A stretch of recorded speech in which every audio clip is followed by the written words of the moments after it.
दोस्तों, सुख और दुख जिंदगी के दो पहिए हैं। कृपया निराश न हो, शांत बैठ कर के आराम से इस कहानी को जरूर सुने। दोस्तों, काफी समय पहले की बात है। एक राज्य में एक राजा राज्य किया करते थे। उस राजा के 7 रानियां थीं, मगर उसके बेटा केवल एक ही था। उसका यह बेटा बहुत ही सुंदर था। अब राजा का बेटा शादी के योग्य हुआ तो राजा अपने बेटे की शादी के बारे में सोचने लगे। राजा अपने बेटे की शादी किसी ऐसी राजकुमारी से करना चाहता था जो उसके बेटे जैसी ही सुंदर हो। दोस्तों, उस राजा के पास एक बहुत ही अक्लमंद और वफादार तोता था। राजा उससे बहुत सारे मामलों में सलाह लिया करते थे और उसकी सलाह राजा मानता भी था। बड़ी बड़ी मुश्किल समस्याओं वह उसकी सलाह लेता था।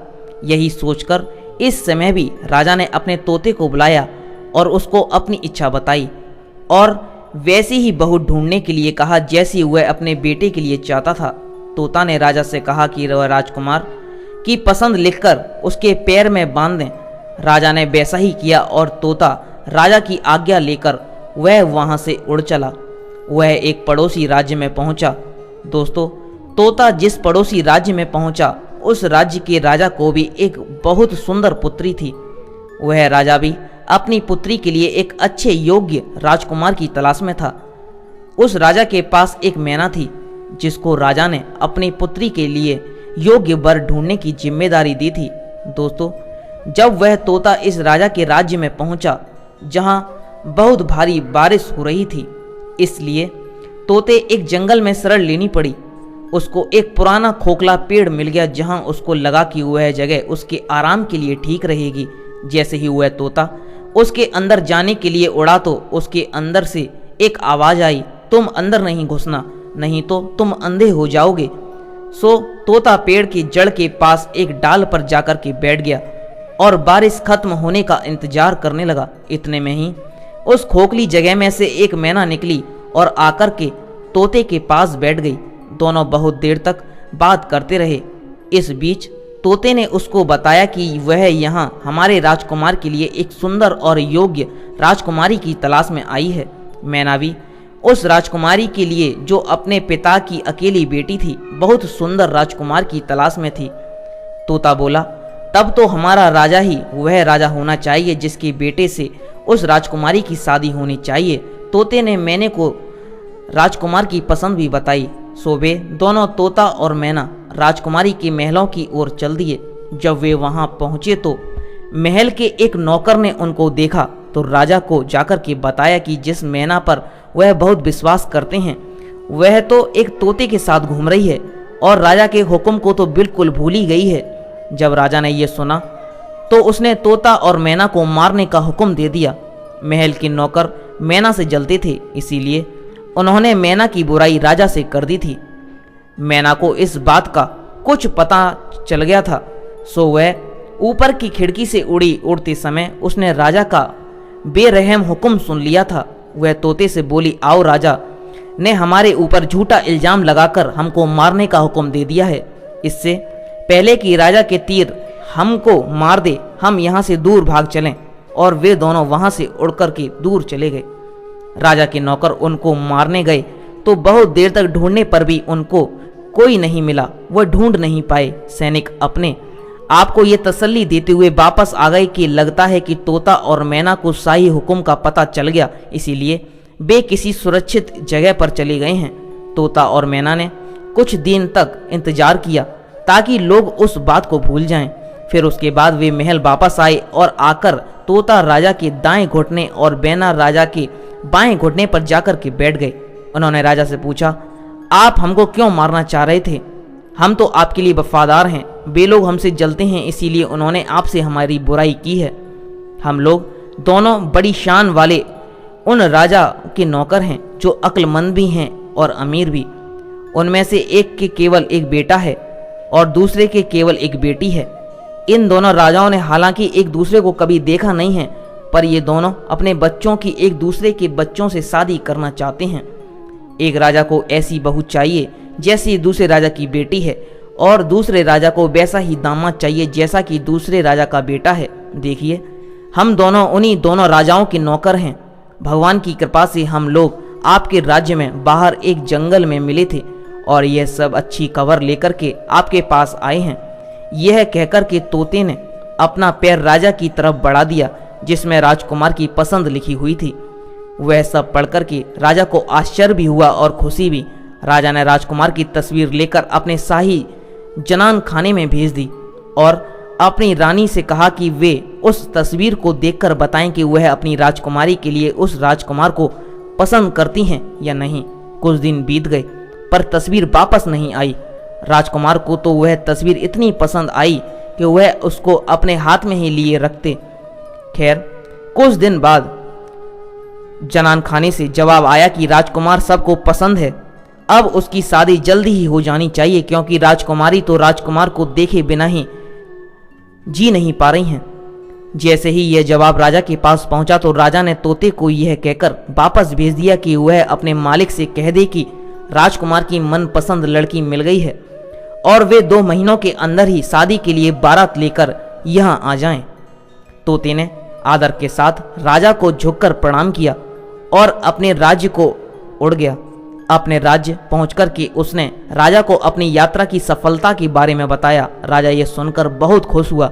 उसने तुरंत ही इस शानदार मौके को शानदार तरीके से मनाने का हुक्म दे दिया। राजकुमार के लिए सबसे कीमती और बढ़िया कपड़े बनवाए गए।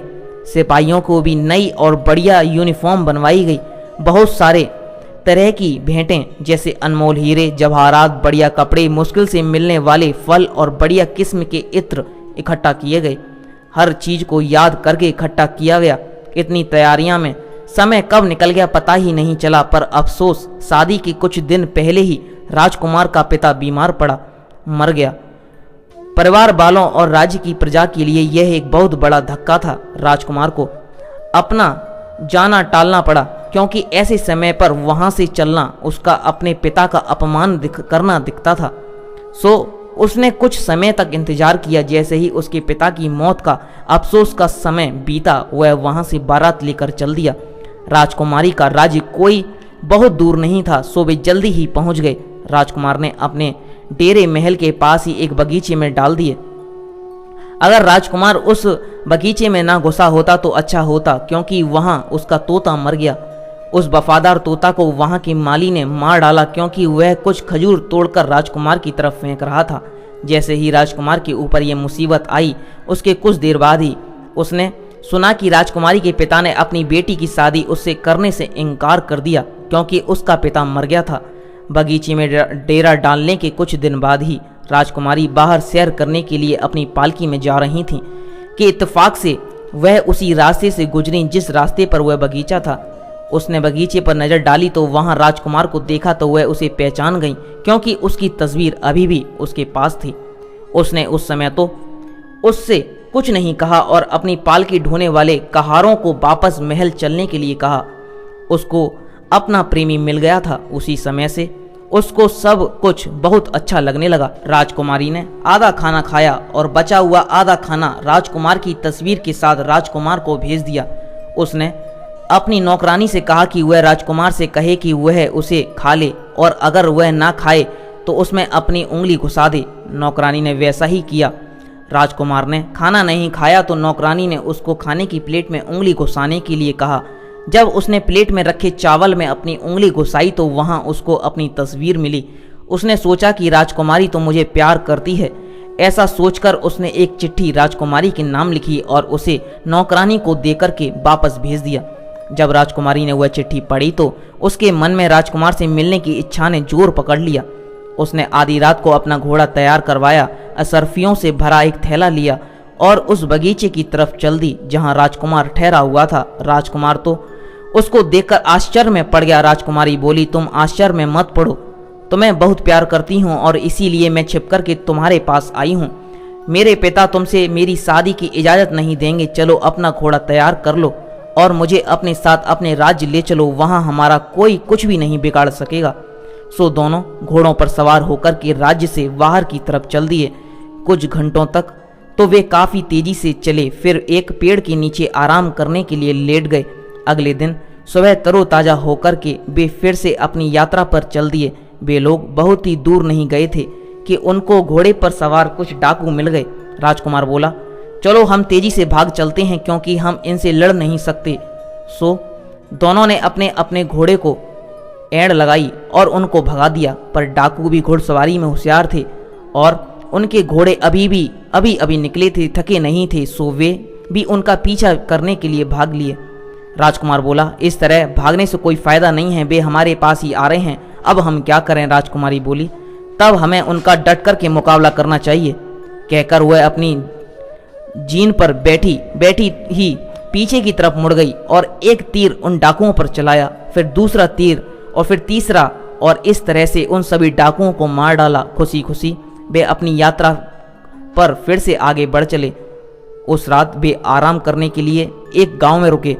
उस गांव में एक जिन रहता था, जिन के एक बेटा था जिसका केवल आधा शरीर था। इसी गांव में राजकुमार और राजकुमारी एक तालाब के किनारे रुक गए। जब वे सो रहे थे तो जिन ने अपने बेटे से कहा, तुम जल्दी से जाओ और राजकुमारी को तुम मार डालो और राजकुमारी घोड़े और खजाने को यहाँ ले आओ। बेटा ये सुनकर बहुत खुश हुआ कि अब उसको खून पीने को मिलेगा। बस उसने अपना काम खत्म किया ही था कि राजकुमारी जाग गई। उसने चारों तरफ देखा तो उसको अपना प्रेमी मरा पड़ा दिखाई दिया और एक बदसूरत आधा आदमी उसकी लाश के पास खड़ा था। ये सब देख कर के वह डर गई। फिर भी वह हंसकर बोली, अच्छा हुआ तुमने इसे मार दिया, अब तुम मुझे अपने साथ ले चलो और मुझसे शादी कर लो, पर पहले इस मरे हुए शरीर को कहीं गाड़ दो, तब हम यहाँ से जाएंगे। तुरंत ही एक कब्र खोदी गई। उस आधे आदमी ने राजकुमारी को उसे देखने के लिए बुलाया तो उसने कहा, अरे यह तो बहुत छोटी है, थोड़ी और गहरी खोदो। जिन्न के बेटे ने वह कब्र 1 फुट गहरी और खोद दी। राजकुमारी बोली, यह तो अभी भी छोटी है। जिन्न के बेटे ने कब्र और चौड़ी और खोद दी। जब वह ये कर रहा था तो राजकुमारी ने उसकी तलवार निकाल करके उसकी गर्दन उसके धड़ से अलग कर दी। अपना बदला लेने के बाद वह वहाँ से फफक कर रो पड़ी। उसका प्रेमी तो मर चुका था। उसने उसकी लाश ली और उसको तालाब के किनारे तक ले गई। अब वह वहाँ बैठकर रोने लगी। यह उसके लिए बड़े दुख का समय था। उसको लगा कि वह भी मर जाती तो अच्छा था। जब वह वहाँ बैठी रो रही थी तो इत्तेफाक से वहाँ से एक साधु की पत्नी गुजरी। उसको बहुत दुखी देख करके वह उसके पास रुकी और उससे पूछा कि क्या बात है, तुम क्यों रो रही हो। राजकुमारी ने राजकुमार की लाश की तरफ इशारा करते हुए बताया कि वह क्यों रो रही है। स्त्री बोली, बेटी धीरज रखो, शायद मैं तुम्हारी कुछ सहायता कर सकूं। तुम तब तक यहीं इंतजार करो जब तक मैं वापस लौट कर आती हूँ। कह करके वह वहाँ से चली गई। घर जाकर उस स्त्री ने अपने पति को राजकुमारी का सारा हाल बताया और उससे राजकुमार को जिंदा कर देने की प्रार्थना की। साधु बोला, अफसोस वह जगह तो शैतान औरत और उसके भयानक बेटे की है। मैं अभी राजकुमारी के पास जाता हूँ और उसको तसल्ली देने के लिए राजकुमार को जिंदा करता हूँ। साधु तुरंत ही राजकुमारी के पास गया तो वह तो सहायता का इंतजार ही कर रही थी जो साधु की पत्नी उससे वादा करके गई थी। साधु बोला, मुझे तुम्हारे बारे में सब पता चल चुका है और मैं तुम्हारी सहायता करने के लिए आया हूँ। मैं तुम्हारा राजकुमार तुमको वापस कर दूंगा। उसने राजकुमार की लाश का सिर अपने एक हाथ में लिया और उसका शरीर दूसरे हाथ में लिया और दोनों को जोड़ दिया। दोनों जुड़ गए तो लाश जिंदा हो गई। जब राजकुमारी ने ये देखा तो उससे ना रहा गया और वह दौड़कर राजकुमार के गले लग गई और खुशी के मारे रो पड़ी। सबके लिए यह बहुत ही खुशी का मौका था, यहाँ तक कि उस साधु के लिए भी जिसने उसको जिंदा किया था। उस रात राजकुमार और राजकुमारी किसी दूसरी जगह चले गए। यहाँ राजकुमारी की जान बहुत बड़े खतरे में थी। इस जगह एक जादूगरनी रहा करती थी। उसके एक बेटी थी। जैसे ही उसकी बेटी ने राजकुमार को देखा तो वह उससे प्रेम कर बैठी और उससे शादी करने की सोचने लगी। इसके लिए उसने एक तरकीब सोची। उसने अपनी माँ से राजकुमार और राजकुमारी को अपने घर खाने के लिए बुलाने के लिए कहा। जादूगरनी ने उनको अपने घर खाने के लिए बुलाया। जब राजकुमार उनके घर के कमरे देख रहा था तो जादूगरनी ने उसके गले में एक रस्सी का फंदा डाला और उसको एक भैंसे में बदल दिया। सारा दिन वह भैंसा जादूगरनी की बेटी के पीछे पीछे घूमता रहा। जहाँ वह जाती वह उसके पीछे जाता। रात को वह इसके गले से रस्सी का फंदा निकाल लेती तो वह राजकुमार बन जाता और उसके साथ सोता। इस तरह कई दिन बीत गए। राजकुमारी बहुत दुखी थी। उसको पता ही नहीं था कि वह अब क्या करे। कभी वह सोचती कि राजकुमार ने उसको छोड़ दिया है, कभी वह सोचती कि शायद उसका कत्ल हो गया है। जब वह और ना सह सकी तो राजकुमारी ने अपने पति को ढूंढने के लिए एक तरकीब सोची। उसने एक आदमी का रूप रखा और उस देश के राजा के पास गई और उससे कोई काम मांगा। राजा उसकी शक्ल, सूरत और बोलने के ढंग से बहुत प्रभावित हुआ तो राजा ने उसको कोतवाल रख दिया। इस कोतवाल को बहुत सारे घरों के बहुत सारे भेद मालूम रखने पड़ते थे। उसके नीचे बहुत तेज और कोई भी काम करने के लिए तुरंत तैयार सिपाही काम करते थे। कोतवाल को केवल आदमी की ऊंचाई और उसकी शक्ल सूरत बतानी होती थी और उसको उसे ढूंढने के लिए कहना होता था। बस सारा राज्य वह तब तक छान मारता जब तक कि वह आदमी न मिल जाता। काफी दिन बीत गए मगर अभी भी राजकुमारी को राजकुमार के बारे में कुछ पता न चल सका। हालांकि उसको यह पता चल गया कि जिस घर में वह और राजकुमार ठहरे थे वह घर एक जादूगरनी का था। वह उसके घर बार बार गई। वहां उसने एक भैंसा इधर उधर घूमता हुआ देखा तो पर उसको यह पता न चल सका कि वह अपना प्यारा राजकुमार था और उस जादूगरनी ने उसको भैंसे में बदल दिया था। धीरे धीरे इस कोतवाल और जादूगरनी की बेटी में दोस्ती बढ़ गई। जादूगरनी की बेटी ने सोचा कि यह कोतवाल सचमुच में आदमी था जबकि वह तो आदमी के बेस में राजकुमारी थी। वह कोतवाल को चाहने लगी और उसने उसको कई भेंटें दी। इन भेंटों में ऐसा कपड़ा भी था जैसा पहले कभी किसी ने देखा नहीं था। राजकुमारी ने यह कपड़ा लाकर अपनी एक खिड़की में टांग लिया। एक दिन सुबह महल का एक नौकर उस खिड़की के नीचे से गुजरा जिसमें कोतवाल ने यह कपड़ा टांग रखा था। वह नौकर उस कपड़े के रंग और उसकी बनावट को देख कर के दंग रह गया। घर आकर के वह रानी से मिलने गया और जो कुछ उसने देखा था वह सब उसको बताया। रानी को भी उस सुंदर कपड़े को देखने की इच्छा हो आई, सो उसने राजा से प्रार्थना की कि वह उस कोतवाल को बुलाए और उसमें से कुछ कपड़ा उसके लिए मंगवा कर के दे। राजा ने ऐसा ही किया तो कोतवाल ने उसका वह सारा कपड़ा ही भेज दिया जो उसके पास था। जब रानी ने उसको देखा तो वह उसको इतना अच्छा लगा कि उसने राजा से कहा कि वह कोतवाल से कहे कि वह उसको वैसा ही कपड़ा और ला करके दे। जब राजा ने रानी का हुक्म कोतवाल को सुनाया तो कोतवाल ने कहा कि महाराज, यह काम जरा मुश्किल है पर वह अपनी पूरी कोशिश करेगा। राजा के महल में वह सीधे जादूगरनी के घर गया और उससे वैसा ही कपड़ा और मांगा। जादूगरनी ने कहा कि अफसोस, वह इसमें उसकी कोई सहायता नहीं कर सकती। उसका एक भाई है, वह भी जादूगर है। बहुत दिनों पहले वह किसी दूर राज्य चला गया था, उसी ने उसको यह कपड़ा भेजा था। कोतवाल ने कहा कि वह अपने भाई को लिखे कि वह वैसा ही कपड़ा और भेज दे। जादूगरनी ने कहा कि वह यह नहीं कर सकती क्योंकि जहां वह गया है वहां के सारे आदमियों को उसने खा लिया है और अब वहां उसके और शेरों के अलावा कोई नहीं रहता। इन शेरों को भी वह एक तरह की घास खिला करके आधा भूखा रखता है। हालांकि वे उस घास को खाना पसंद नहीं करते। इस तरह से जो कोई भी वहां जाता है, कोई भी शेर या तो कोई भी झाड़ी में से निकल आता है या फिर किसी चट्टान के पीछे निकल आता है और उसको खा जाता है। इस तरह वहां कई लोगों की जानें जा चुकी हैं। ऐसे में कैसे किसी को वहां भेज सकती हैं? ऐसे खतरे वाले काम के लिए मैं वहां किसी को नहीं भेज सकती। कोतवाल बोला, अच्छा तो तुम मुझे बस यह बता दो कि तुम्हारा भाई कहाँ रहता है, मैं वहां जाऊंगा और उसे कपड़ा लेकर के आ जाऊंगा, क्योंकि मुझे तो उसके पास जाना ही है, नहीं तो राजा मेरी जान ले लेगा। जब तक कि मैं वह कपड़ा लेकर नहीं आता मैं यहाँ भी सुरक्षित नहीं हूँ। इसीलिए तुम मुझे बताओ कि तुम्हारा भाई कहाँ रहता है, मैं उसके पास जाकर के उससे मिलूंगा और कपड़ा लेकर के आऊँगा। जादूगरनी बोली, ठहरो, अगर तुम्हारी यह हालत है तो मैं तुम्हारी सहायता अवश्य करूँगी। मेरे पास मिट्टी का एक छोटा सा बर्तन है जिससे मेरे भाई की जिंदगी बंधी है। जब तक यह बर्तन मेरे पास सुरक्षित है तब तक मेरा भाई भी सुरक्षित है, पर जैसे ही ये बर्तन टूटेगा तो मेरा भाई मर जाएगा। मैं अपनी बेटी की खातिर इस बर्तन को तोड़ दूंगी क्योंकि मेरी बेटी तुमको प्यार करती है। ऐसा कहकर के उसने मिट्टी का वह बर्तन जमीन पर मार करके तोड़ दिया और बोली, जाओ अब तुम निडर हो करके जाओ, अब तुम्हें कोई डर नहीं है। वहाँ के शेर अब चाहे घास खाएं या कुछ और, पर अब वे हर उस आदमी को नहीं खाएंगे जो वहाँ जाएगा। जाओ, भगवान तुम्हें सुखी और धनवान बनाए।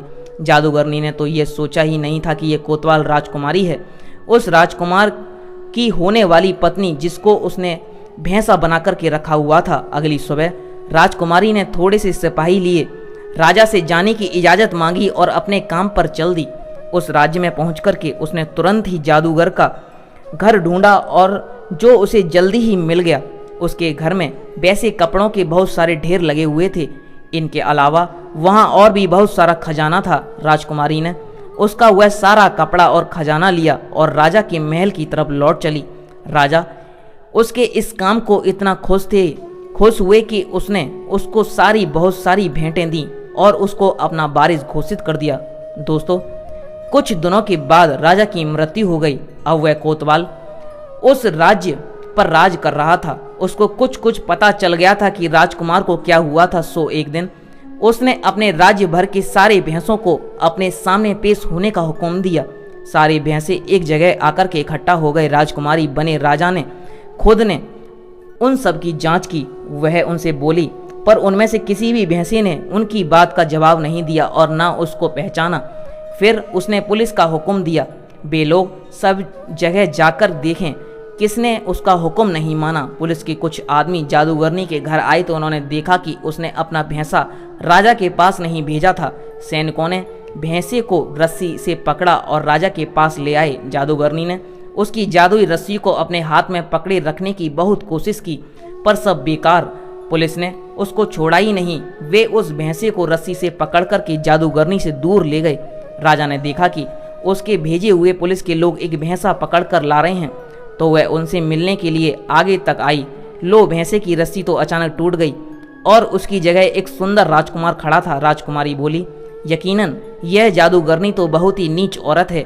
इसको इस दुनिया में रहने का कोई हक नहीं है।